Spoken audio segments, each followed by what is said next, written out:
और हमने पुराणों में देखा है, कोई तप करे, कोई साधना करे, कोई अनुष्ठान करे, कोई उपासना करे, कोई श्रेष्ठ कर्म करे, सत्य कर्म करे, उसकी जय जयकार देवता करता है।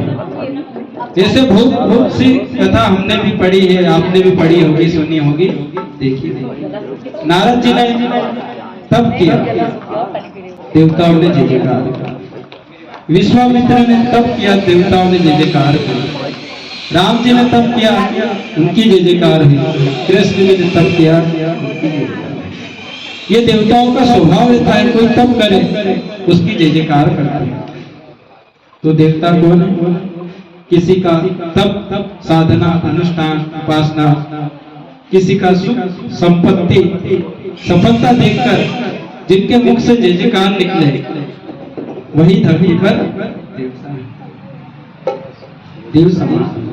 और दूसरों के सुख देखकर जिनको सुख मिलता है, जिनकी सफलता को देखकर मन प्रसन्न रहता है, वही देवतुल्य। लेकिन ज्यादातर लोगों को हमने देखा है कि हृदय में नकारात्मक जलन होती है, ईर्ष्या रहती है। असुर तुल्य वह मनुष्य माना जाता है। महादेव कैलाश छोड़कर हिमालय की कंदरा में आना। महादेव ने दूर से देखा तो सती तप कर रही थी। सती का तप देखकर महादेव प्रसन्न हो गए। भगवान महादेव ने सोचा कि मैं जाऊं और सती को दर्शन दे दूं। उसको दर्शन देकर मैं तुरंत आऊं। भगवान सती को दर्शन के लिए जा रहे थे। मन में हुआ कि क्यों ना थोड़ी इसकी परीक्षा की कसौटी की जाए कि यह मेरा जो आराधना कर रही है, जो तपस्या कर रही है, तो कहीं ऐसा तो नहीं कि किसी की बात में आकर छोड़ भी दे। और यह हमारा स्वभाव रहता है। हम पूजा अर्चन ध्यान करते हैं, हमारे घर पे परिवार में कुछ कार्य होता है, मांगलिक कार्य होता है, धार्मिक कार्य होता है, और कोई हमें बीच में रोक देता है कि अभी हमें आवश्यकता नहीं, बाद में आप कर लेना, और हम उस मार्ग से हट जाते हैं। तो भगवान महादेव ने भी सोचा कि कहीं इसका भक्ति कैसी है, दृढ़ है कि अदृढ़ है, विचलित तो नहीं। आज भगवान महादेव दर्शन जा रहे हैं, दर्शन।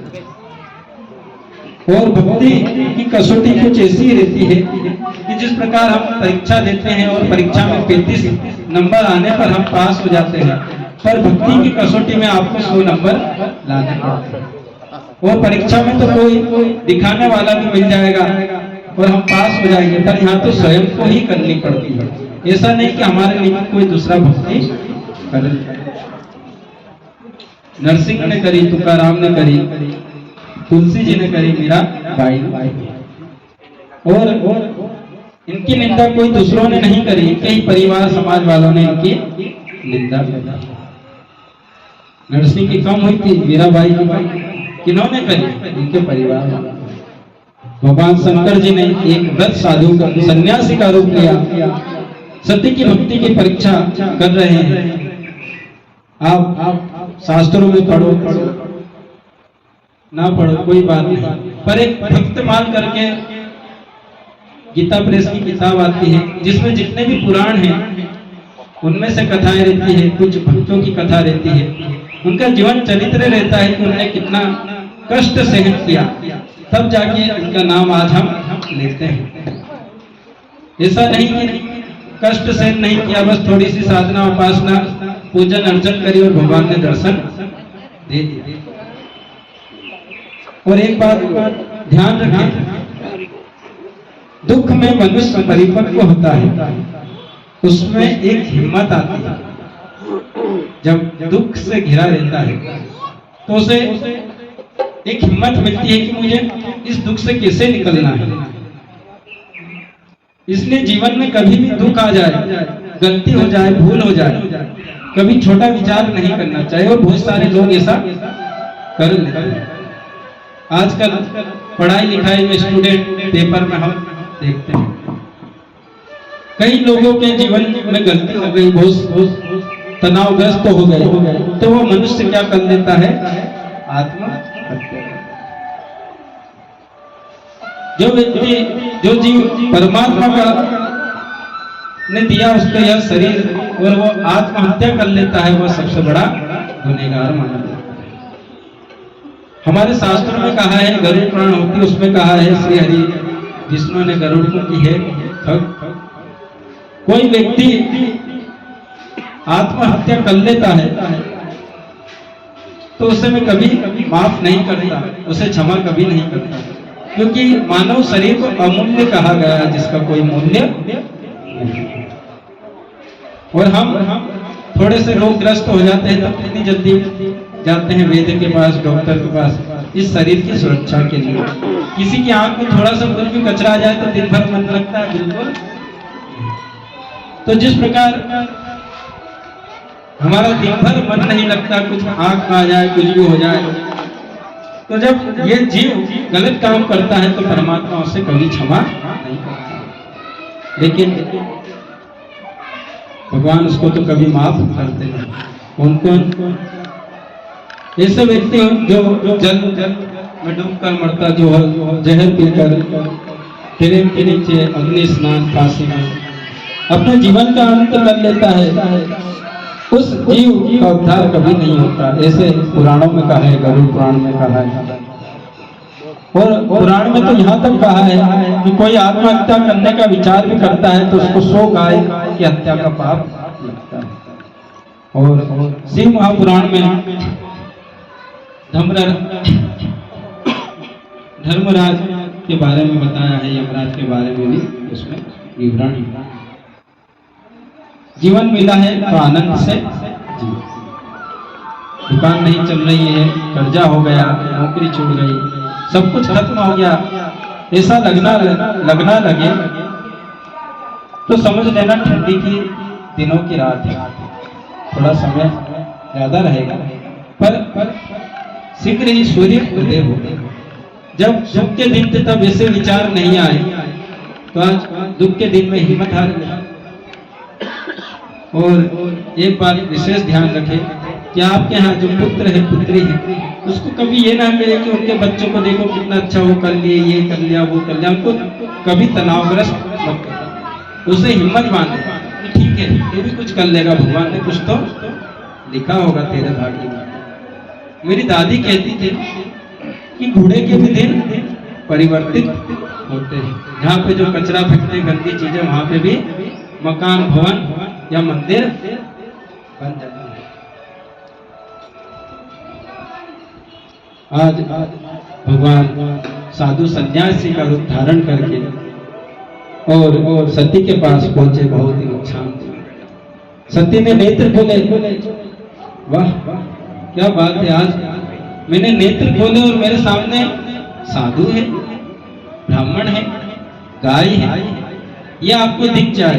कहीं आप जा रहे हो लड़का लड़की का शादी के लिए, सगाई करने, कुछ भी अच्छे कार्य के लिए, तो कहते हैं कि अब तो वैसे खत्म हो गया है कि भरे हुए घड़े लेके महिला जाती है, पहले था ऐसा, अब तो कोई नहीं जाता, तो वह शुभ माना।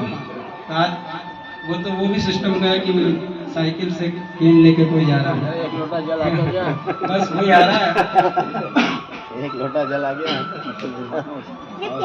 कोई ब्राह्मण दिख जाए, बटुक ब्राह्मण दिख जाए, छोटे छोटे बच्चों ब्राह्मण के दिख जाए, गाय दिख जाए, श्याम गाय या बच्चा दिख जाए उसका, तो वह शुभ माना जाता है। तो आज सती ने जैसे ही नेत्र खोले और उसके सामने संत साधु, तो बोले मैंने जितनी तपस्या करी उसका फल मुझे मिल गया, आज मुझे साधु के दर्शन हो गए, और इस निर्जन वन में जहाँ कोई आता नहीं, यहाँ कैसे साधु आ गए। प्रणाम किया, फल दिया कि आप ये फल को ग्रहण करें। साधु ने पूछा आप कौन है? सती ने कहा कि मैं दक्ष पुत्री सती भगवान का आराधन कर रही, महादेव का आराधन कर रही, मुझे महादेव से मिलना है, ये मेरा दृढ़ संकल्प है। अपना दृढ़ संकल्प दिखाया, और जीवन में सबका एक लक्ष्य होना चाहिए, सबका एक संकल्प होना चाहिए। लक्ष्यहीन मनुष्य जंगल में जिस प्रकार पशु घूमता है उसके समान बताया। कोई भी बच्चे से आप पूछेंगे थोड़ा समझदार होगा कि आप क्या बनना चाहते हैं, तो उसका एक लक्ष्य होगा। हम ये ना सोचें कि हम नौकरी कर रहे हैं, पालन पोषण बच्चों का कर दिया, शादी कर दिया, ये लक्ष्य नहीं है। नौकरी पे लग गए, कमा रहे, तो बस हमारा एक लक्ष्य होना चाहिए कि समय निकाल के रोज मुझे मंदिर जाना है, जल चढ़ाना है, स्त्रोत का पाठ करना है। आप आ रहे हो, आपने नियम बना लिया, तो अब बस ये कि मुझे एक स्त्रोत करना है। नमामि सविशांत तो याद ही है, एक कोई सा दूसरा स्त्रोत, बीलपत्र का स्त्रोत है, लिंगाष्टक है, कुछ भी, मुझे एक स्त्रोत, एक लक्ष्य होना चाहिए। आध्यात्म की तरफ अग्रसर होना चाहिए। पशु की दुनिया बने, नर का कछु न होई, जो नर उत्तम करनी करे, तो नर से नारायण हो। नारायण क्या हो? नारायण के पिताजी भी बन गए। आप राम के पिता को देखो, कृष्ण के पिता के देखो, परशुराम के पिता के देखो, हनुमान जी के पिताजी को देखो, उनकी माता देखो। जब अच्छे कर्म करे तभी तो वो उनके पिता। सत्य ने दृढ़ संकल्प दिखाया, मुझे महादेव से मिलना है। और साधु वेश में महादेव सत्य की मानसिकता की आज परीक्षा कर रहे हैं। आपको शिव से मिलना है, पर वो तो शमशानवासी है, शमशान में रहता है, वहां क्या करोगे आप भूतों के संग? कोई लोग कहते हैं, ऐसा मानते हैं कि महादेव शमशान का देव है, लेकिन कोई पृथ्वी को शमशान कहा। हमारे घर पे क्या किसी की मृत्यु नहीं हुई भाई? इतने कीट पतंगे मरते हैं, प्राण हैं उसमें भी, तो इसलिए और इस पृथ्वी को मृत्यु लोक कहा है। क्यों कहा है? क्योंकि ऐसी कोई जगह नहीं है जहाँ किसी के प्राण। आप हम यहाँ बैठे हैं, यहाँ गादी बिछाई है, कितनी चींटियां यहाँ पे भी घूम रही है, क्यों दिखी थी मुझे वो नीचे। तो यहाँ पे भी जब सामान उठाएंगे करेंगे तो उनके भी प्राण जाएंगे। तो ऐसा नहीं है, इस पूरी पृथ्वी को शमशान कहा। धरती की कोई ऐसी जगह, कोई स्थान नहीं है जहाँ पे किसी प्राणी की मृत्यु नहीं। जहाँ अग्नि संस्कार देते हैं उसको ही शमशान नहीं कहा जाता, पूरी पृथ्वी को शमशान कहा, इस पृथ्वी लोक को शमशान कहा। और हम गर्व से कह सकते हैं ब्रह्मलोक में, विष्णु वैकुंठ लोक में, पर हमारे लोक में रहने वाला है कोई देव, तो वह महादेव। महादेव कैलाश पर विराजता है। बोल शंकर भगवान की जय। शंकर लोकम शंकरम, कैलाश मृत्यु लोक पर है और वहां शंकर भगवान विराजते हैं। साधु वेश में महादेव ने कहा वो तो योगी है, जोगी है, बैरागी है, उसके कोई रिश्तेदार नहीं है, ना ही कोई माता पिता है, वो तो एक अनाथ है। सती ने बहुत सुंदर शब्द कहा। मैं जानती हूँ शंकर अनाथ है, पर पूरे जगत का नाथ है, पूरे विश्व का नाथ है। लेकिन सती ने कहा मैं आपके प्रवचन से जान गई कि आप शिव के द्वेषी हैं, शिव के विरोधी हैं और शिव के बारे में बार बार बुरा बोल रहे हैं। आप मेरी भक्ति को क्यों विचलित कर रहे हैं? आप मेरी श्रद्धा को क्यों खंडित कर रहे हैं? सत्यमार्ग की ओर, परमात्मा की ओर और आत्म कल्याण की ओर कोई जा रहा है, उसको तोड़ना, उनका मन विचलित करना सबसे बड़ा पाप माना जाता है। कोई भक्ति मार्ग में आगे बढ़ रहा है, उसको प्रोत्साहित करें। सती ने हाथ जोड़कर कहा साधु आप महादेव की क्यों निंदा करते हैं? और सती ने कह दिया ना केवलम भवेत पापम, जो भगवान महादेव की निंदा करते हैं वही पापी नहीं, जो सुन रहा है वह भी पापी। माँ तो अपने बच्चों को हाथ से साफ करती है, पर ये निंदक अपनी जिह्वा से साफ करता है। तो कितनी गंदी बात होती है। किसी की अनुपस्थिति में उसके बारे में, उसके चित्र खोलना, उसके बारे में गंदी गंदी बातें करना। निंदक एक मति मिले, पापी मिले हजार, एक निंदक के शीश पर लाख पाप का भार। कल हमने कथा में श्रवण करा था कि पाप कहाँ जाता है, तो ऐसे ही उस व्यक्ति के पास सारा पाप चला जाता है। सत्य ने हाथ जोड़कर कहा, साधु मैं नम्र विनती करती हूँ, आप महादेव की निंदा मत करिए, आप मौन हो जाइए, आप शांत हो जाइए, क्योंकि शिव की निंदा जो करेगा वो जो नरक में गिरेगा तो कभी बाहर नहीं निकल पाएगा। तो भी साधु रूप में महादेव आज बोलते रहे। सती ने सोचा मैं सुनती रहूंगी तो मेरे पुण्य का क्षय होगा। तो ध्यान रखें, जब भी व्रत उपास करें तो किसी की निंदा ना करें और ना ही सुने, क्योंकि जो सुबह से आपने पुण्य अर्जित किया है, भगवान का नाम लिया है, भूखे प्यासे आप बैठे हैं और किसी की हम निंदा करेंगे और सुनेंगे, चलो कर नहीं रहे, मैं तो सुन रही हूँ, ठीक है, मैं थोड़ी वही बोल लेती हूँ, तो भी पुण्य का क्षय हो जाता है। कथा में बहुत गहरी गहरी बातें लिखी रहती, बस उन्हें समझना पड़ता है, बोले मेरे पुण्य का क्षय हो जाएगा। सती ने अपने कान बंद कर लिए, सती ने अपनी आंखें बंद कर ली, सती ने अपना मुख बंद कर लिया। और ये जो साधु मेरी बात मानने के लिए तैयार नहीं है, तो उनके सामने बोलना व्यर्थ है।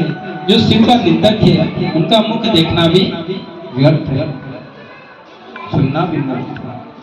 जो सती बाहरी मुख थी आज वह इसलिए जीवन में आगे जिनको निकलना है तो सुनने जैसी बातें सुनना चाहिए, देखने जैसे दृश्य देखने चाहिए, और बोलने जैसी वाणी कम शब्दों में वैसा ही बोलना चाहिए। वाणी पर संयम होना चाहिए, आंख पर संयम होना चाहिए और कान पर भी संयम होना चाहिए। इसलिए कहा है बुरा मत देखो, बुरा मत सुनो, बुरा मत कहो। पर एक चौथी चीज रह गई, क्योंकि वो समय की बात थी। चौथा बनाया है टीकरी पे, बुरा मत सोचो, क्योंकि हम जब देखते हैं तब हम सोचने लगते हैं। सती और सती की आंख बंद हुई, कान बंद हुई और मन मंदिर में भगवान की झांकी हुई। तो आइए छोटा सा कीर्तन हमारे शास्त्री जी आपको सुनाए।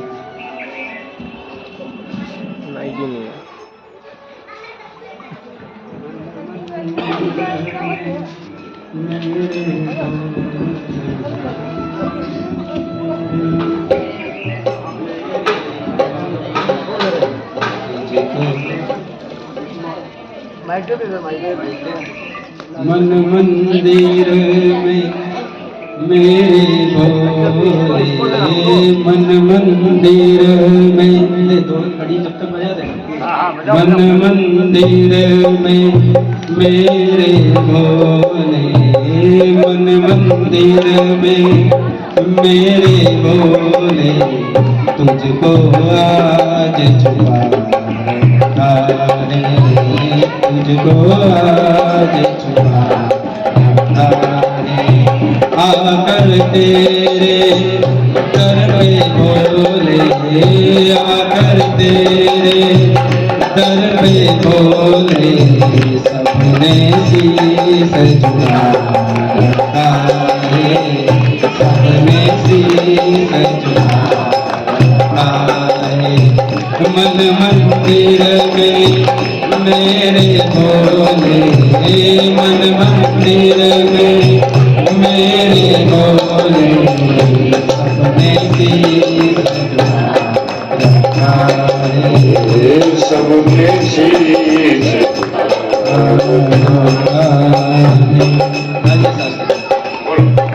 शंकर भगवान की जय। मेरी झोपड़ी के भाग आज खुल जाएंगे, शिव आएंगे।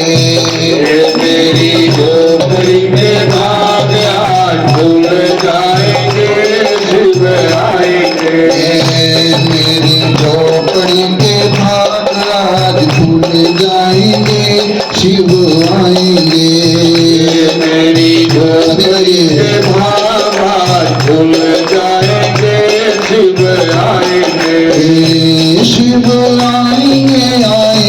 शिव आएंगे, शिव आएंगे, आएंगे शिव आएंगे, भोले आएंगे, आएंगे भोले आएंगे, भोले आएंगे, आएंगे भोले आएंगे। मेरी झोपड़ी के भाग आज टूट जाएंगे, शिव आएंगे, मेरी झोपड़ी के भाग आज टूट जाएंगे, शिव आएंगे।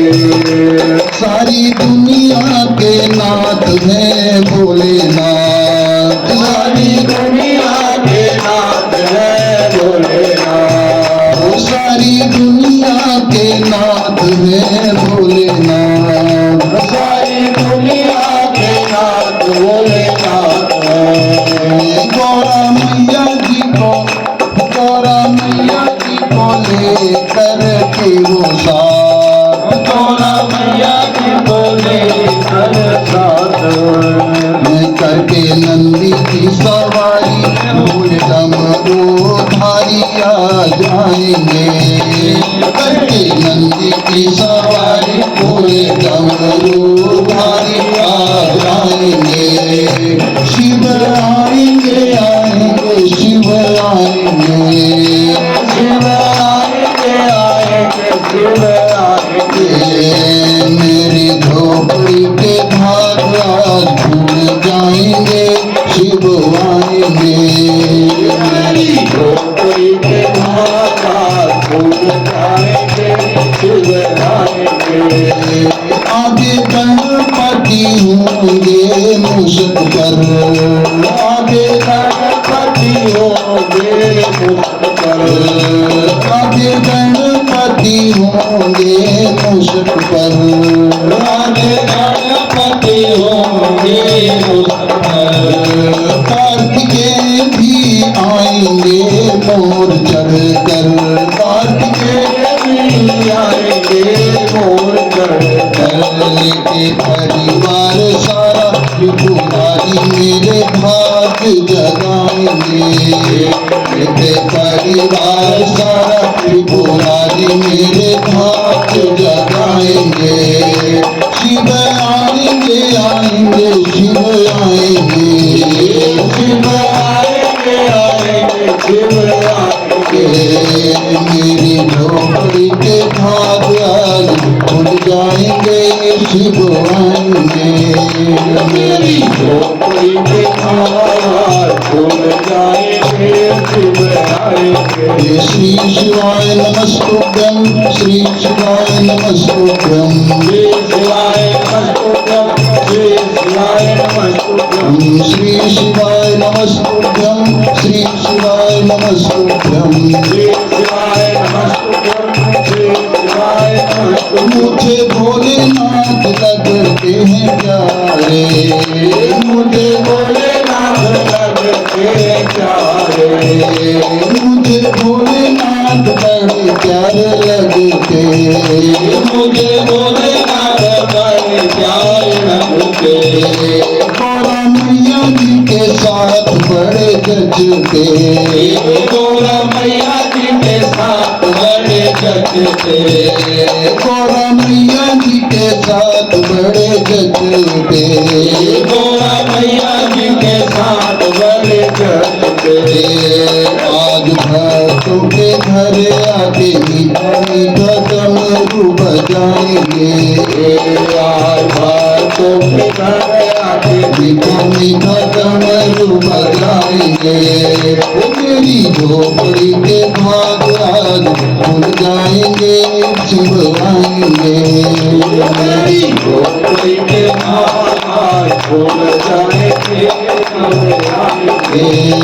मेरी झोपड़ी के भाग आज खुल जाएंगे, शिव आएंगे, मेरी झोपड़ी के भाग आज खुल जाएंगे, शिव आएंगे, वो शिव आएंगे, वो शिव आएंगे, वो शिव आएंगे।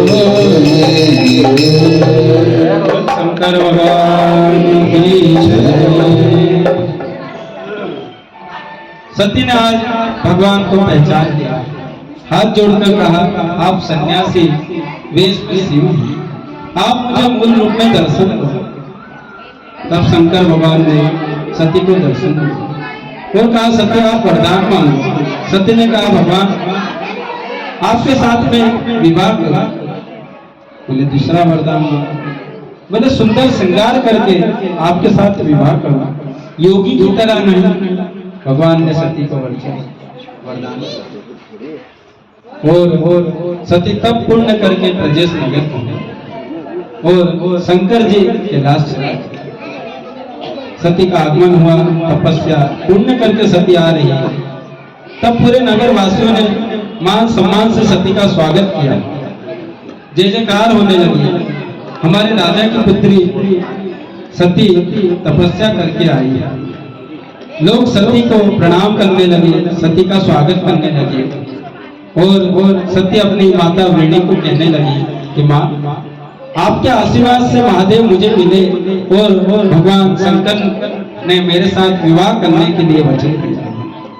दक्ष महाराज को मालूम और विभिन्न भेदों से बहुत सारी कथा है। कई पुराणों में दक्ष को शिव का शत्रु बताया है, विरोधी भी बना, लेकिन बहुत सारे उसके कारण भी हैं। दक्ष ने सप्त ऋषियों का आमंत्रण किया, गर्गाचार्य को बुलाया, नारद जी को बुलाया, विश्वकर्मा जी को बुलाया। दक्ष महाराज ने कहा, मेरी सती का विवाह शिव के साथ। विवाह की पत्रिका तैयार करें। नारद जी की उपस्थिति में, देवगुरु बृहस्पति जी की उपस्थिति में, गर्गाचार्य की उपस्थिति में सप्त ऋषि ने सबने मिलकर सुंदर पत्रिका तैयार की। विवाह पत्रिका लेकर सप्त ऋषि, गर्गाचार्य महाराज, देवगुरु बृहस्पति, नारद जी शिव लोग गए, शिव जी के पास गए। और यहाँ दक्ष ने विश्वकर्मा जी को कहा कि नगर की सुंदरता में वृद्धि करो, मेरी पुत्री का विवाह है, नगर को इतना सुंदर सजाओ कि नगर में कोई कमी ना रहे सुंदरता में। विश्वकर्मा जी को आज्ञा मिली। विश्वकर्मा जी प्रजेश नगर को सजाने लगे, नगर की सुंदरता में वृद्धि करने। और यहाँ सप्त ऋषि नारद जी, गर्गाचार्य, बृहस्पति महादेव के पास गए और शिव को कहा, महादेव आपका विवाह है, आप विवाह की तैयारी करें, सबको निमंत्रण दीजिए। महादेव ने कहा, कौन तैयारी करे, किसको निमंत्रण दे, आप ही मेरा पति। सप्त ऋषि गर्गाचार्य पूरे देवलोक में, सुरलोक में, सर्वलोक में निमंत्रण भेजने लगे और सब सुंदर सुंदर श्रृंगार करके विवाह में पधारे और पूरे लोक में भगवान शिव के विवाह के लिए निमंत्रण। सब शिव लोक में पधारे। इंद्र, इंद्राणी, ब्रह्मा, ब्रह्माणी, विष्णु, लक्ष्मी, वरुण, कुबेर, इंद्रादि सभी देवता, बृहस्पति देवता, पूरे लोक से देवी देवता श्रृंगार करके पहुंचे। सुंदर सुंदर मुकुट, सोने चांदी के आभूषण, मोती सब कुछ पहनकर शिवलोक में पधारे। पूरा शिवलोक आज देवलोक हो गया। जैसे अंधियारी रात में आसमान में तारे चमकते हैं, वैसे ही आज पूरे कैलाश की शोभा, पूरे नभ की शोभा ये देवता की उपस्थिति से हो रही है। कैलाश की शोभा में वृद्धि कर रही है। इंद्र ने, ब्रह्मा ने, विष्णु ने, कुबेर ने देखा, अरे जिनका विवाह है उनकी तो कोई तैयारी नहीं। शंकर जी को देखा तो शंकर जी एक पत्थर की शिला पर बैठे हैं, नंग धड़ महादेव, भस्म लगाकर, दिगंबर हो तो ऐसा हो, वरदाता हो तो ऐसा हो। भगवान शंकर प्रसन्न मुख मुद्रा से सबका स्वागत कर रहे हैं। आइए विराजमान। और आपसे कोई मिले और आप मुस्कुराकर उसका स्वागत कर दे। विवाह में जैसे हमें समय नहीं रहता, हमारे यहाँ पे मेहमान आते हैं तो हम क्या करते हैं, बस उनकी तरफ देख के मुस्कुरा देते हैं, तो सामने वाला समझता है कि हाँ इन्हें बहुत काम है, इनके यहाँ विवाह है। पर देख के हम अनदेखा कर दें तो वो फिर अच्छी बात बोल नहीं सको तो कम से कम उसको देख के मुस्कुरा, क्योंकि शिव के परिवार में शिव ही शिव है। जैसा कि ज्ञात है कि जितने भी देवी देवता हैं किसके अंश है, शिव के ही अंश है। इसलिए स्वयं सबका स्वागत कर रहे हैं। आइए पधारिए बैठिए।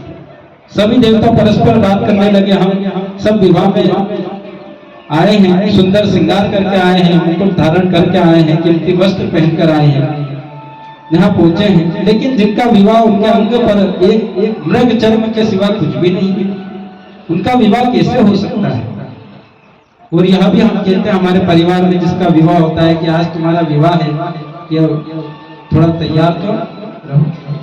जैसे शंकर जी को कहते हैं कि जिनका विवाह उनकी कोई तैयारी नहीं, उनका कोई श्रृंगार ही नहीं। सप्तऋषि गर्गाचार्य बृहस्पति नारद जी महादेव के पास गए और महादेव को सुंदर रूप देखकर आज बृहस्पति के मुख से शब्द निकलने लगे। बृहस्पति देव को भगवान शिव का सुंदर स्वरूप दिखा। बृहस्पति देव ने शंकर जी के बारे में गाया कि महादेव, ये आपका रूप, ये आपका स्वरूप अकल्पनीय है। भगवान, आपके रूप स्वरूप की कोई कल्पना भी नहीं कर सकता।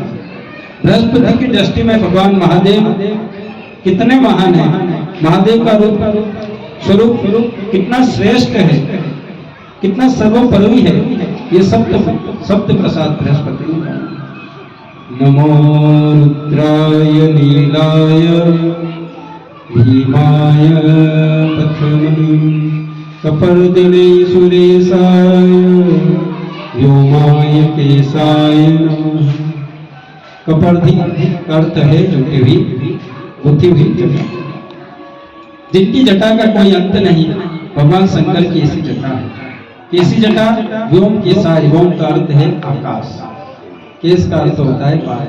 पूरे आकाश में भगवान शंकर जी की जटा फैली हुई है, तभी तो अपनी जटा में वह गंगा जी को संभाल सकते।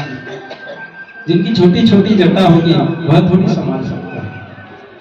भगवान शंकर की जटा कैसी? पूरी आकाश में फैली हुई है, जैसे कोई 1000 साल, 100 साल, 200 साल पुराना वट वृक्ष रहता है, 300 साल पुराना, और उसकी जड़ें पूरे खेत में फैली हुई रहती है, सब दूर फैली हुई रहती है। एक जड़ से कितने वृक्ष निकल जाते हैं, इससे भगवान शंकर की जटा फैली हुई है। बृहस्पति ने देखा कि महादेव का रूप तो बहुत सुंदर है, उनके अंग पर विभूति है, वह बहुत प्रकाश में लग रही है, उनके एक भी अंग खाली नहीं है, उनके पूरे अंग पर सर्प विराजमान है।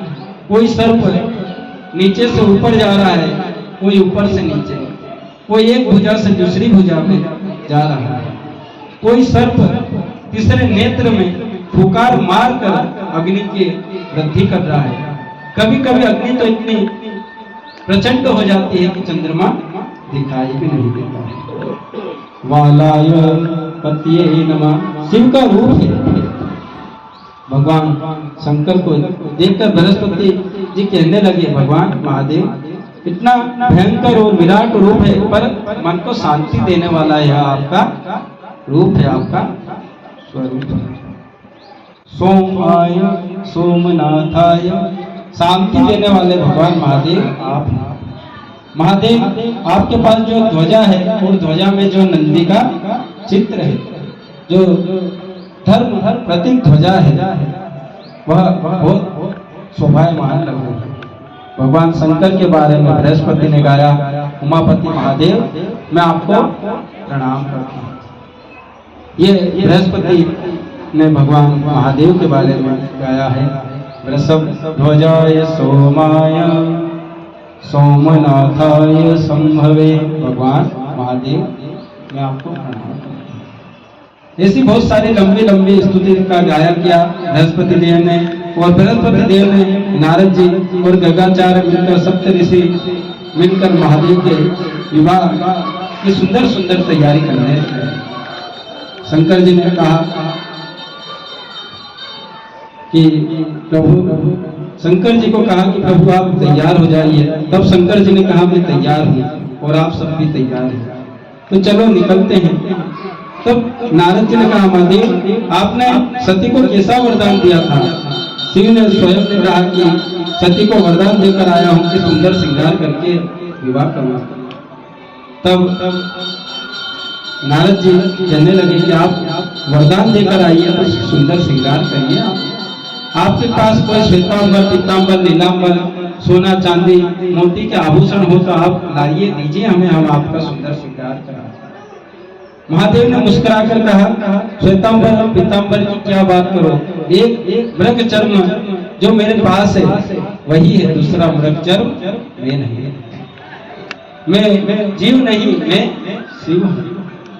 जो संग्रह करके अपना जीवन निर्वाह करते हैं वह जीव है, और जो निसंग्रह रहकर अपनी मस्ती में लहरता है वही शिव है। शिव का यह श्रेष्ठ मंत्र है, निसंग्रह। जितना संग्रह करो उतनी दिक्कत बनती है, जितना बड़ा घर बनाओगे उतनी ही साफ सफाई करनी पड़ेगी ऊपर से। भगवान महादेव के बारे में कहा, न कपालम चेतियति वरद तंत्रोपकरणम, कम करुण के द्वारा जीवन चलाना ये शिव का स्वभाव है। कितनी बार आपने देखा होगा कि कहीं शादी में हम जाते हैं, आपने तो विशेष देखा होगा कि हम शादी में जाते हैं तो हमारा वेग कितना रहता है, छोटा सा, 2 कपड़े रहते हैं, और वहीं अपने घर पे हमारी माताओं का वेग बिंदी से लेके चप्पल तक सब मैचिंग, और एक जोड़ थोड़ी 4 जोड़। आपसे बोलते हैं, आप बोले ये सुबह भी पहन लूंगा, दोपहर भी हो जाएगा, ये दूसरे एक ही जोड़ कपड़े सुबह में पहने, वही दोपहर में, वही शाम को, बोला क्या करना पड़ेगा। हम बहुत सारी वस्तु एकत्रित करते हैं। ब्रह्मा जी ने सुंदर वस्त्र दिया और कुबेर ने सोने चांदी मोती के आभूषण।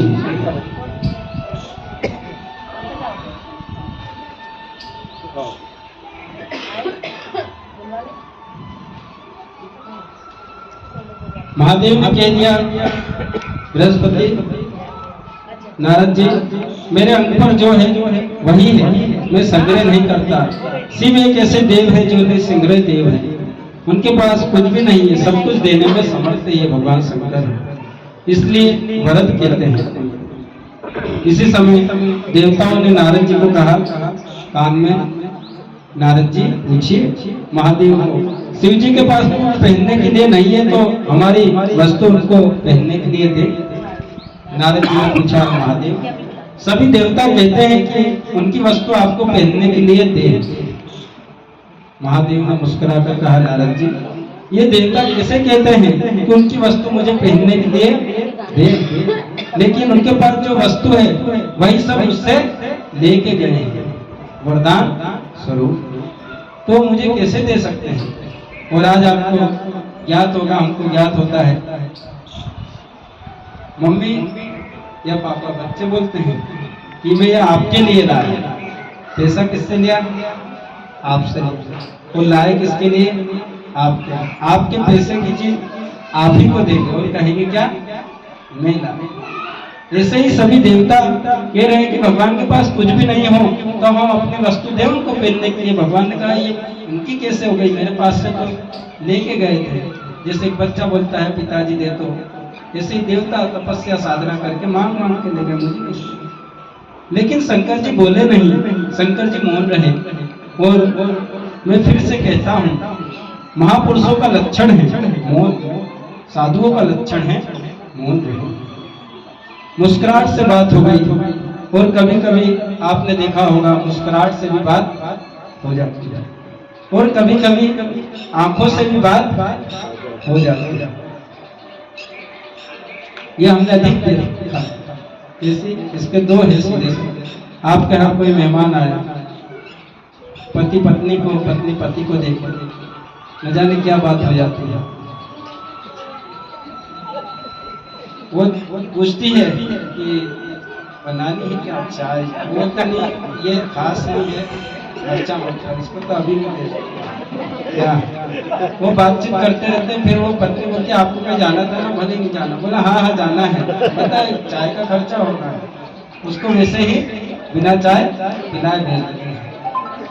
फिर हमारे साथ क्या होता है, अधिकतर होता है, हम कथा पूजन कराते हैं तो पुरुष ने निकाला बड़ा नोट तो उधर से फिर वो देखती है माता, इतना बड़ा नहीं, थोड़ा छोटा निकाल। ये अधिकतर होता है। और कहीं कहीं ऐसा होता है, हम कहते हैं कि 10-11 रुपए रख लो हाथ में, तो ये बुरा मत मानिएगा माता है, आदमियों के हाथ में हमेशा ज्यादा चलता रहता है, बहुत कम ऐसा मिलता है हमको। तो जैसे उसने 21 रुपए निकाले तो पड़ोस से रुको रुको अभी फट से फिर निकालेगी, फिर देगी, बोले ये लो 10 रुपए, मतलब 10 ज्यादा जा रहे थे तो पूरे घर की संपत्ति चली जाती। ऐसा होता है, कभी सभी आंखों से निकाल। उनकी कमाई कमराती पुरुष बताते नहीं है कितना कमाता हो, तो क्या करे वो, जितना लिमिट रहेगा उतना ही नहीं खर्च करेगी। घर चलाते चलाते कितना हो गया, घर भी ले लिया आपने, और कितना लोग वीणाश्री खरीदोगे पूरी। शंकर जी एक शब्द बोले नहीं, नारद जी समझ गए महादेव जी क्या कह रहे हैं। महादेव ने कहा कोई बात नहीं नारद, देवताओं को कहो वो वस्तु मुझे पहनने के लिए। भगवान विष्णु ने पीताम्बर दिया है। महादेव जी ये लीजिए पीताम्बर आप धारण कर लिए। महादेव ने विष्णु को कहा कि आपने मुझे पीताम्बर पहने कभी देखा है? बोले नहीं देखा। तो आप मुझे पहनाइए, ये कैसे पहना जाता है? तब भगवान विष्णु महादेव को पीताम्बर पहना रहे और मन में कह रहे हैं कि भगवान आपकी प्रगति मात्र से सजन विसर्जन हो जाता है जगत का, पर आप मुझे मौका दे रहे हैं कि मैं आपको पीताम्बर पहनाऊं। ये कथा तो होने वाली थी, लेकिन आपको सुनने का निमित्त और मुझे कहने का निमित्त ये प्रकृति का निर्णय होता है कि कब कौन कहा क्या बोलता है। हम कहते हैं कि यहाँ पे हमारा नाम लिखा था, कि अन्न पे नाम लिखा रहता है, कि जल पे नाम लिखा रहता है। कहीं कहीं हम जाते हैं शादी में या किसी और कार्यक्रम में, या आप टेकरी पे भी गए हो, सोच के गए हो कि आज हम भोजन करके ही आएंगे, पर कभी समय हम फोन आता है तो नहीं आ पाता, तो हम सोचते हैं वो हमारे भाग्य में नहीं। तो हमारे मन में यही दो चीज है कि अग्नि और जल पे नाम लिखा रहता है, ऐसा नहीं। तीसरी चीज है शब्दों पे भी नाम लिखा रहता है कि आपको वहां जाके ये शब्द बोलने हैं, इससे बात बनेगी और इन शब्दों से बात बिगड़ेगी। ऐसा मेरा मानना है। कहीं हम जाते हैं, छोटी सी बात पे कुछ प्रतिक्रिया कर देते हैं, तो कहीं बात बन जाती है और कहीं बात बिगड़ जाती है। तो शब्दों पे भी भगवान का है कंट्रोल, हमारे वाणी पे, हमारे तन पे, सब पे, क्योंकि ये तन हमारा स्वयं का नहीं है। मैं नहीं, मेरा नहीं, ये तन किसी का है। स्वयं का तन नहीं है तो हमारे विचारों पे हमारा बस कैसे रहेगा? सब परमात्मा का ही है। ब्रह्मा जी ने सुंदर वस्त्र दिया, इंद्र ने मुकुट दिया, कुबेर ने हीरे मोती के आभूषण दिए, भगवान जी का सुंदर श्रृंगार किया। महादेव सुंदर श्रृंगार करके नंदी पर सवार होकर देवताओं ने जय जयकार करी, देवियों ने मंगल गीत गाए, सब नाचते हुए ब्रजेश नगर पहुंचे। सबका स्वागत हुआ, मान सम्मान हुआ। महादेव विवाह मंडप के द्वार पहुंचे। अनेक अरमानों को साथ में लेकर सुंदर सुंदर श्रृंगार करके माता वीणा महादेव का स्वागत करने लगी। पधारिए, स्वागत हुआ, विवाह हुआ, मंडप में पधारिए। महामुनि नारद जी दक्ष महाराज को कहने लगे कि दक्ष महाराज पुत्री को विवाह मंडप में प्रवेश दीजिए। दक्ष महाराज ने अपनी पुत्री को विवाह मंडप में प्रवेश दिया। सती ने प्रवेश किया। शंकर जी ने खड़े होकर सती का स्वागत किया। सती ने पुष्पमाला अर्पण की, भगवान ने अर्पण करी। दोनों विराजमान हुए, पूजन अर्चन हुआ, सिंदूर हुआ, संस्कार हुआ, हस्त मिलाप हुआ, अंगूठी की पूजन हुई, मंगल फेरे हुए। शिव और सती के विवाह की कथा के अंतर्गत सती कथा, सती के विवाह की कथा यहाँ पे पूर्ण होती है। इसमें एक कथा आती है कि ब्रह्मा जी ने अविवेक किया, ब्रह्मा जी का एक शिष्य कटा। पर उन सभी कथाओं को हम प्रणाम करेंगे। दक्ष महाराज ने अपनी पुत्री सती को शंकर भगवान के साथ विदा किया। शिव पार्वती कैलाश पधारे, खड़े रहे, कौन स्वागत करे? ना कोई माता, ना कोई पिता, ना मित्र, ना गुरु, कोई नहीं। शिव सती खड़े रहे, स्वागत करने वाला कोई नहीं। तब भगवान विष्णु और लक्ष्मी जी ने स्वागत किया। और एक बात आप दिल से याद रखिए और दिल से मैं कहना चाहता हूँ, शिव महापुराण में जितनी शिव की महिमा है उतनी महिमा विष्णु की है। भगवान विष्णु और लक्ष्मी ने शिव और सती का स्वागत किया। पधारिए, आसन दिया, विराजमान हुए। देवताओं ने बहुत प्रशंसा करी, विवाह में बहुत आनंद आया। क्या शोभा थी, क्या वैभव था। ये सब देवी देवताओं से सीखना चाहिए। किसी के विवाह प्रसंग में जाएं तो उसकी प्रशंसा करना चाहिए। पर हम क्या करते हैं, किसी के विवाह में जाते हैं तो प्रशंसा कम करते हैं, हम निंदा करते हैं। कुछ निंदा तो हम भोजन की अधिक करते हैं कि ऐसा भोजन था, ये कच्चा था, वो पक्का था, दूल्हे के पिता ने अच्छा नहीं बनाया। तो एक बात ध्यान रखें कि स्वागत आपका दूल्हा का पिता कर रहा था, उसने तो बोल दिया कि भाई भोजन बनाओ, और आपको इतनी इच्छा है तो आप बोलिए कि आप भोजन बनाओ दूल्हे के पिता को, और हलवाई को बोलिए कि तू भैया यहाँ खड़ा रहे स्वागत के। तो इसलिए कभी भोजन की निंदा नहीं करनी चाहिए। तो एक भजन शास्त्री आप धीरे सीधा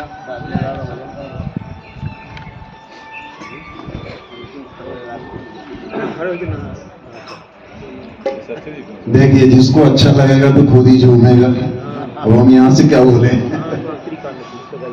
श्री शिवाय नमस्तुभ्यं। जो शिव नाम होठों पे चढ़ गयो रे, जो शिव नाम होठों पे चढ़ गयो रे, तो समझो ये जीवन संवर गयो रे, समझो ये जीवन संवर गयो रे। जो शिव नाम होठों पे चढ़ गयो रे, जो शिव नाम होठों पे चढ़ गए रे, जो शिव नाम होठों पे चढ़ गयो रे, शिव नाम होठों पे चढ़ गए रे, तो समझो ये जीवन संवर गयो रे, समझो ये जीवन संवर गयो रे। ओम नमः शिवाय, ओम नमः शिवाय, ओम नमः शिवाय, ओम नमः शिवाय, ओम नमः शिवाय, ओम नमः शिवाय, ओम नमः शिवाय।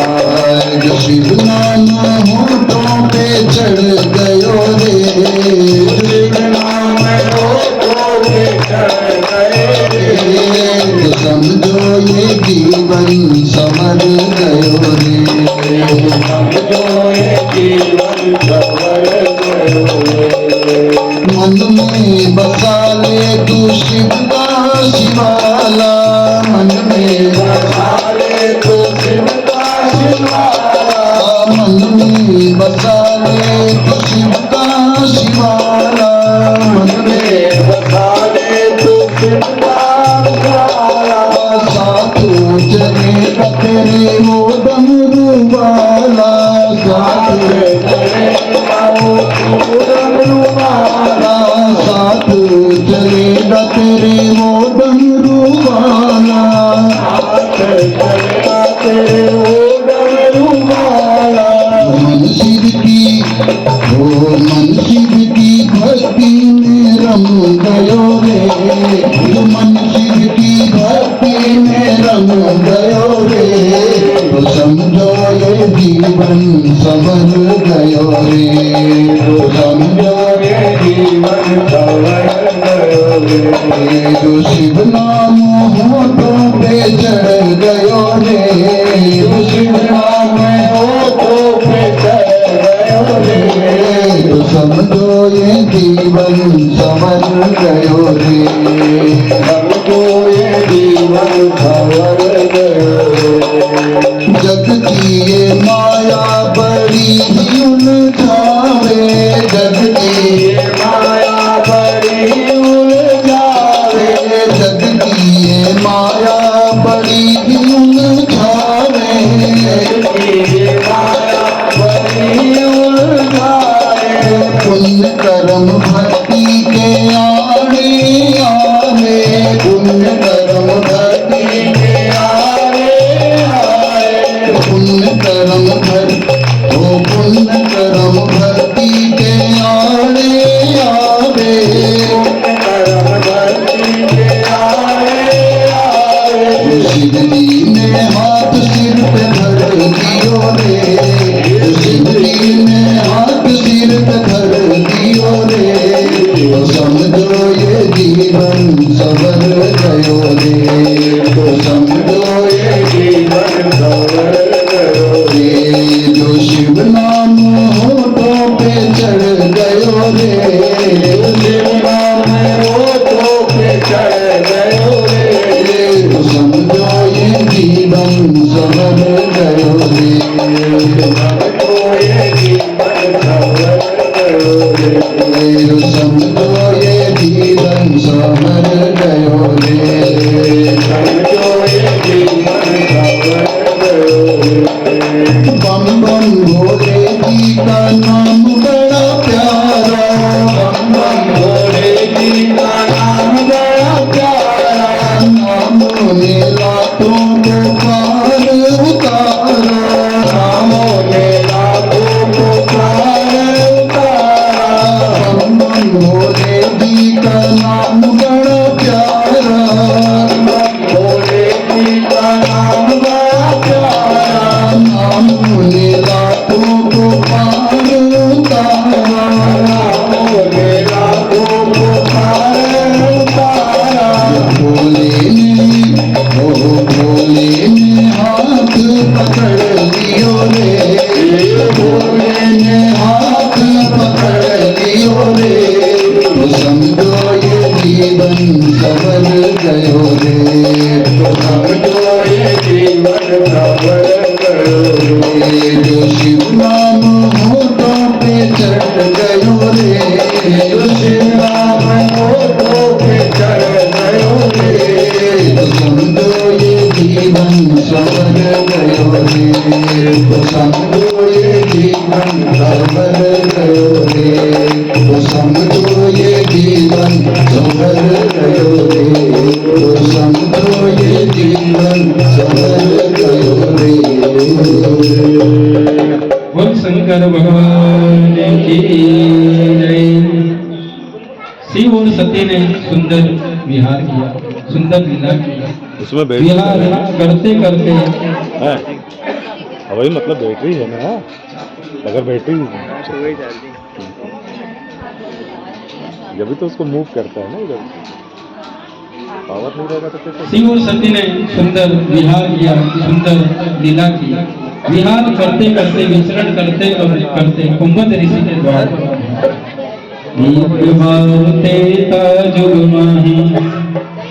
शंभु गए कुंभज ऋषि पाई, संग सती जग जननी भवानी, पूजे ऋषि अखिलेश्वर जानी।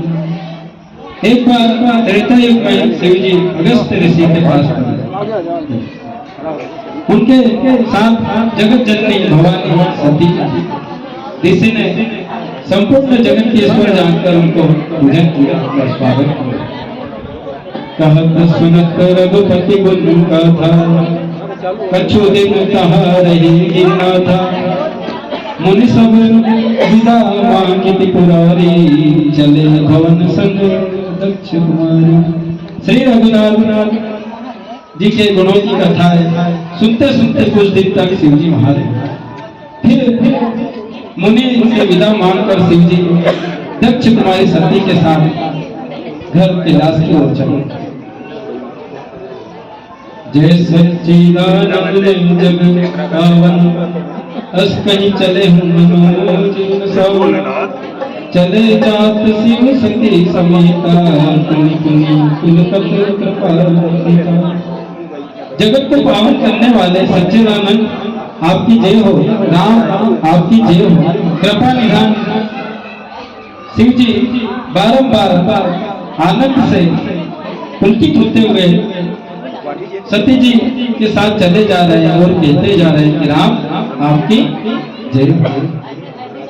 सती सो दशा शंभु के देखी और उपजा संदेह विशेषी शंकर जगत बंध जगदीशा सोनर मुनि सब नमावत। सती ने शंकर जी की यह दशा देखी तो उनके मन में बड़ा संदेह हुआ। वे मन ही मन कहने लगी कि शंकर जी की जय जयकार सारा जगत करता है, वे जगत के ईश्वर है, देवता मनुष्य मुनि सब उनके आगे सिर नवाते हैं। हाँ शंकर जी किसकी जय जयकार? पूछा प्रभु आप किसकी जय जयकार कर रहे हैं? तो शंकर जी ने कहा जिनकी हमने कथा सुनी मेरे प्रभु श्री राम उनकी मैं आज जय जयकार कर रहा हूँ। सती तुम भी प्रणाम करो, भगवान राम को प्रणाम करो, श्री राम को प्रणाम करो। लेकिन सती ने प्रणाम नहीं किया और महादेव का सामने तर्क किया कि मैं नहीं मानती।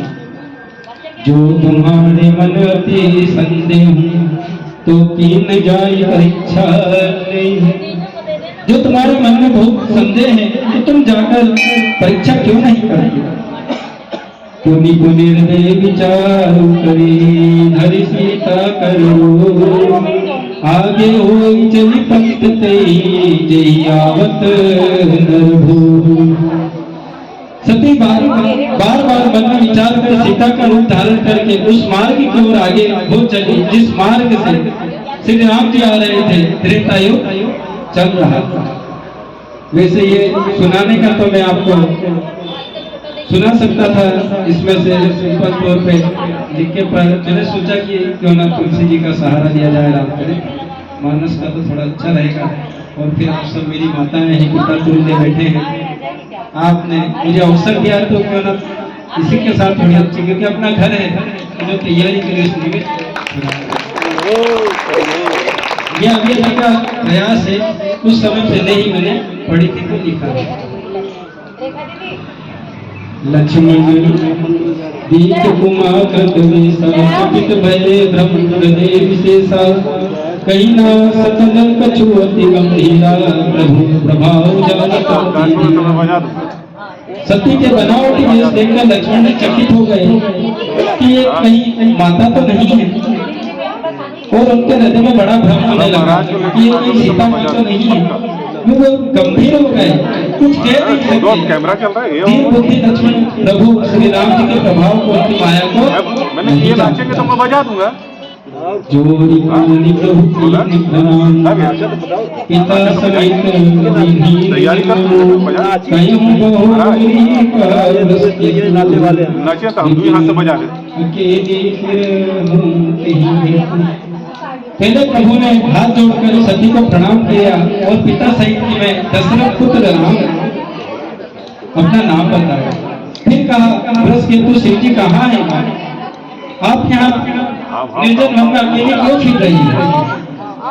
मैं शंकर का कहा न माना निज अज्ञान राम पर आना जाई उतरो अब देऊंगा उपजाति दारूंगा। मैंने शंकर का कहना नहीं माना, अपना ज्ञान का परिचय दिया, राम की रक्षा ली। अब जाकर मैं शंकर जी को क्या मुंह दिखाऊंगा, क्या मैं उनको उत्तर दूंगी।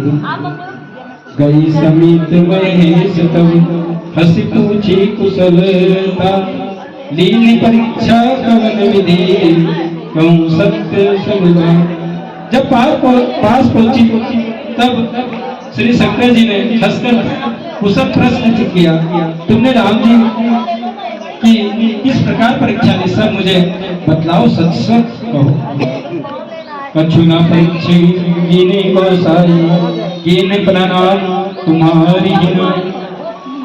झूठ का आश्रय लिया, सत्य राम का दर्शन किया और झूठ का व्यवहार किया।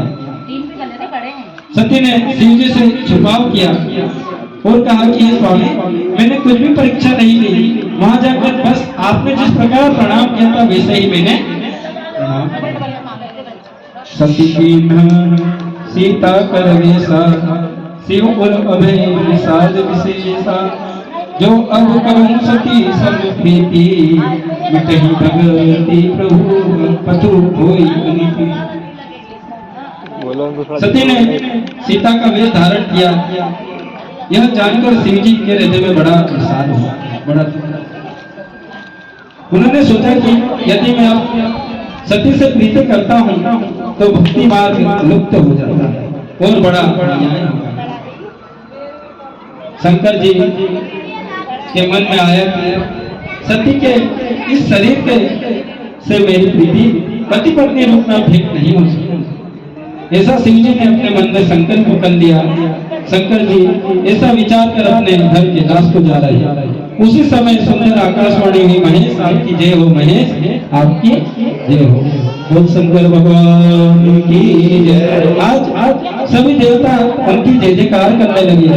आपको छोड़कर दूसरा ऐसा कौन प्रतिज्ञा कर सकता है। आकाशवाणी सुनकर सती के मन में चिंता हुई और उन्होंने संकोचाते हुए प्रश्न पूछा, आपने कौन सी परीक्षा ली नाथ, आपने कौन सी प्रतिज्ञा की। परंतु त्रिपुरारी सिंह कुछ नहीं बोले, कुछ नहीं कहा।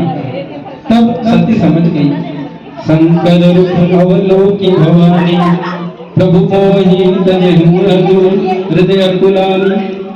शिव का रुख देखकर सती ने जान लिया कि स्वामी ने मेरा त्याग किया।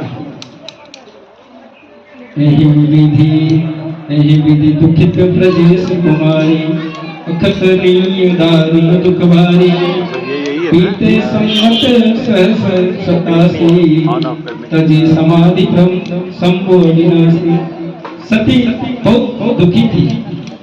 उनको इतना दारुण दुख था कि जिसका वर्णन नहीं किया जा सकता।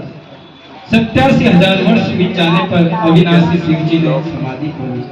राम नाम शिव सुमिरन लागे, जाने सती जगत जगपति जागे, जाई शंभु पद बंदनु कीन्हा, सम्मुख शंकर शंकर जी राम नाम के स्मरण करने लगे। तब सती जी ने जान लिया कि जगत के पालनहार भगवान शंकर जी जानते हैं। उन्होंने जाकर शिव जी के चरणों में प्रणाम किया। शिव जी ने उनको भेजने के लिए सामने सुंदर लगे हरि कथा रसाला।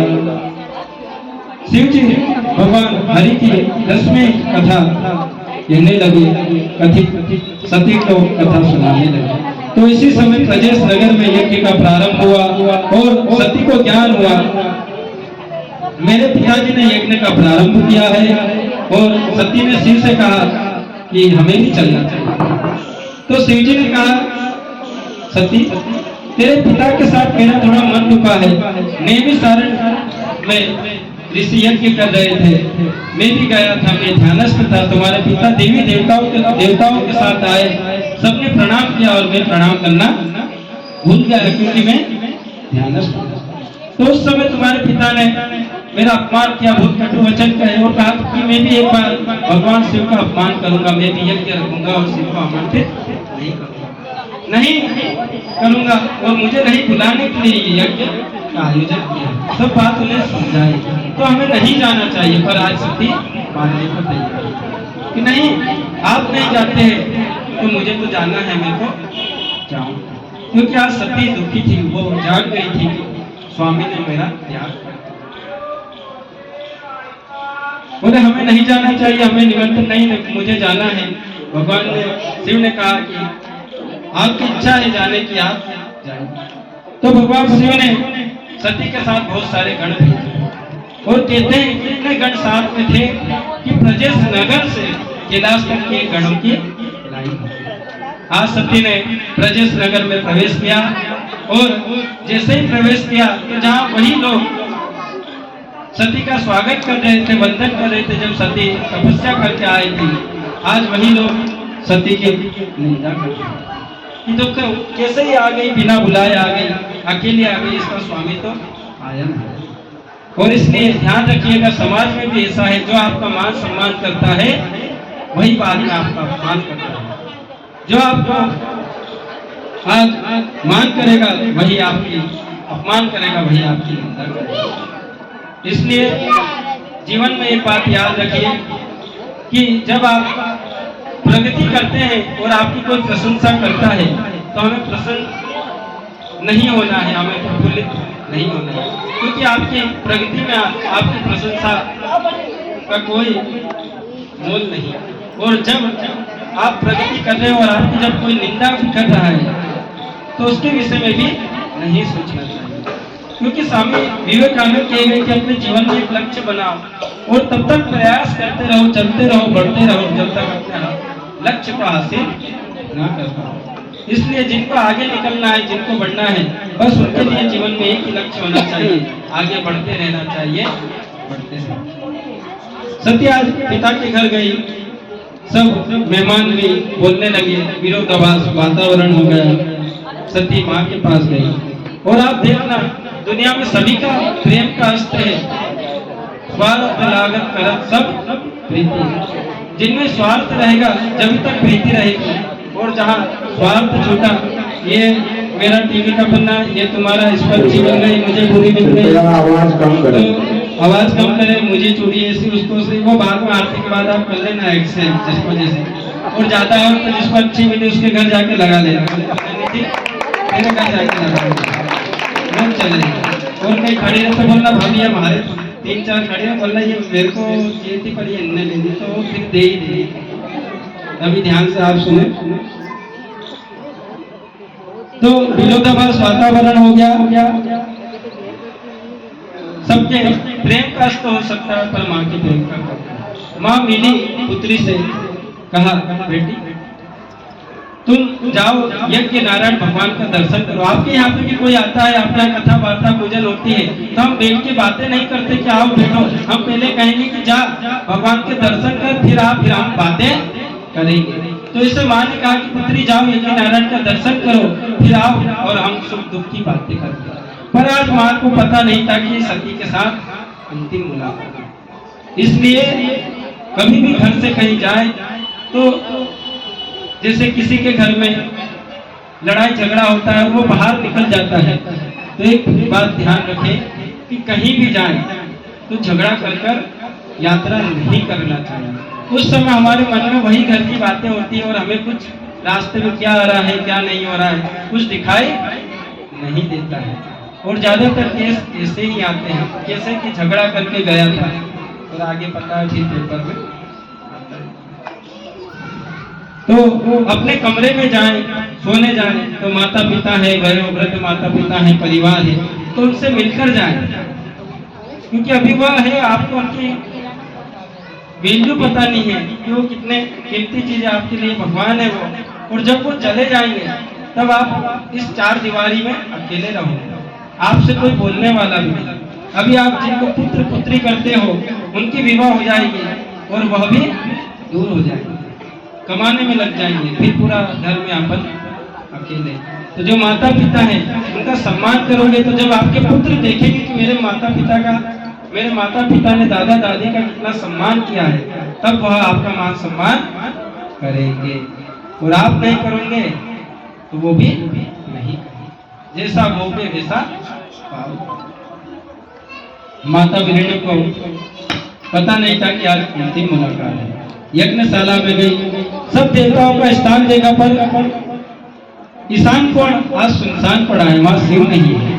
पिता के पास गई, कहने लगी पिताजी यह यजमान का मंगल करने वाला, यज्ञ का फल देने वाले भगवान शिव है, और शिव के बिना कोई शुभ कार्य हो ही नहीं सकता है, क्योंकि यज्ञ का फल देने वाले भगवान शिव है। और शिव पुराण में स्पष्ट कहा है, जीवन पर्यंत आप कोई भी देवी देवताओं की पूजन उपासना करें, कोई देवी देवताओं का जप अनुष्ठान करें, उनकी पूजन करें, तो उनकी पूजन से करेंगे तो वो फल नहीं मिलेगा। उनकी पूजन जब तक कि आप भगवान शिव की पूजा न करें। आपने गणेश की पूजन करी, आपने जगदम्बा की पूजा करी, आपने यज्ञ करा, आपने वास्तु करा, कुछ भी करा, पर भगवान शंकर की पूजा नहीं करी तो जब तक आपको फल नहीं मिलेगा। ऐसा देवताओं ने कहा है कि प्रभु हमारी कोई कितनी पूजन कर ले, अनुष्ठान कर ले, जप कर ले, पर जब तक वो आपकी पूजा नहीं करेगा तो उसको उस पूजा का फल नहीं मिलेगा, क्योंकि आपकी पूजा से ही सब फल मिलता है। हमें ऊर्जा आपसे मिलती है, आपके आशीर्वाद से मिलती है।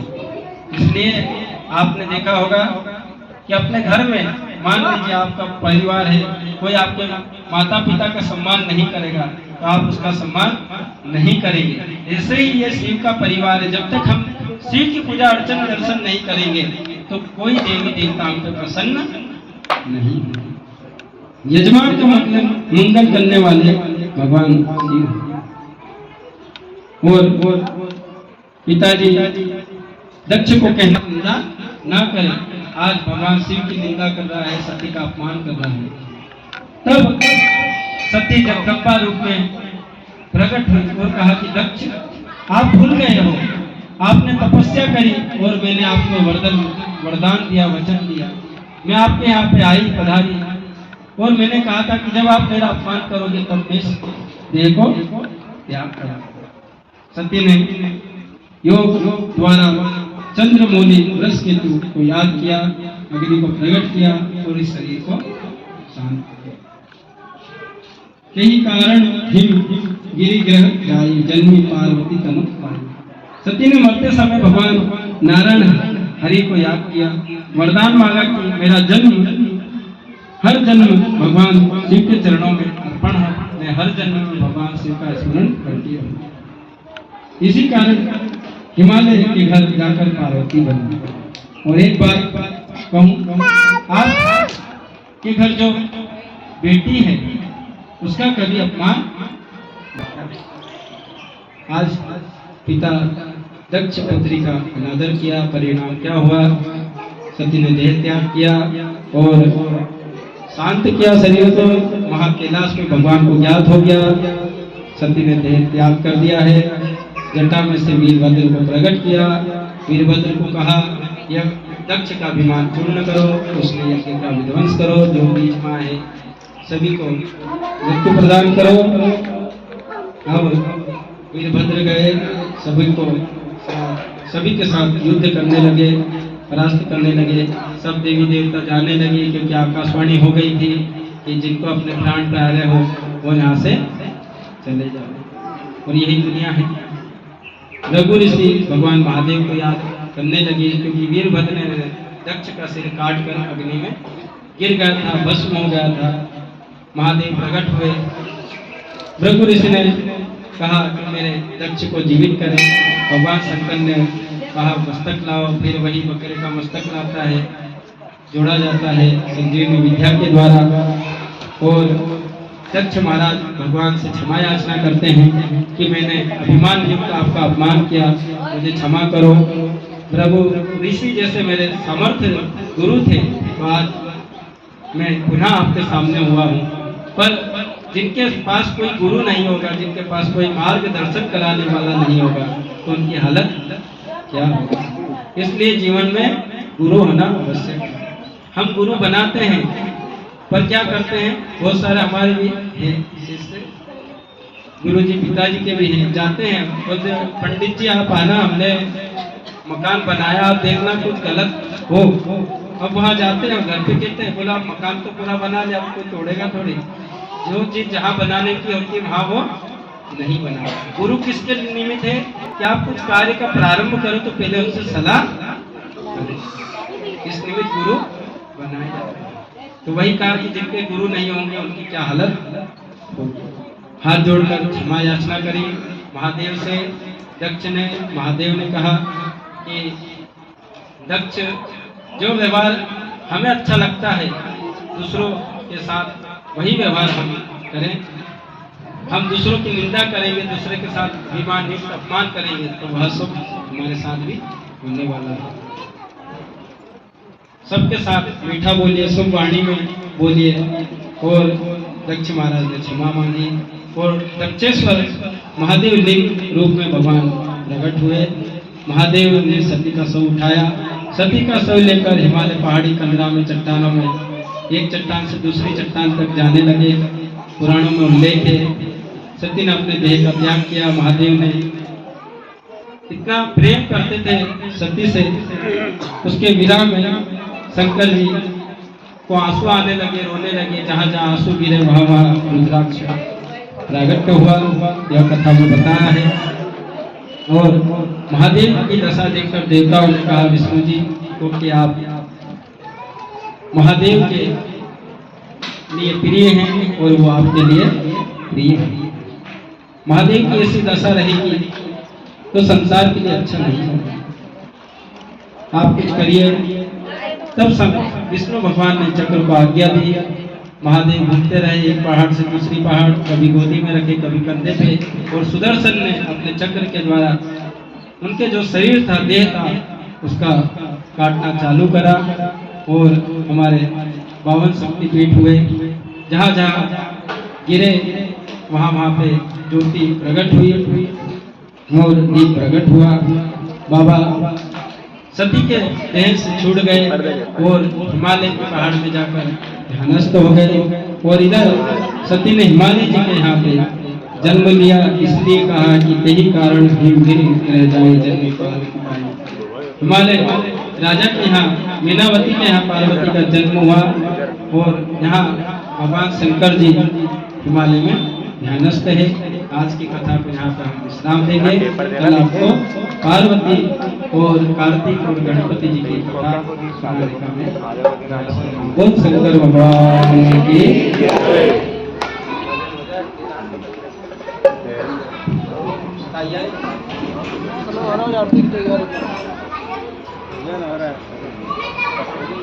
सारे देवों में सबसे निराला मेरा भोला है डमरू वाला। सारे देवों में सबसे निराला मेरा भोला है डमरू वाला। सारे देवों में सबसे निराला मेरा भोला है डमरू वाला। सारे देवों में सबसे निराला मेरा भोला है डमरू वाला।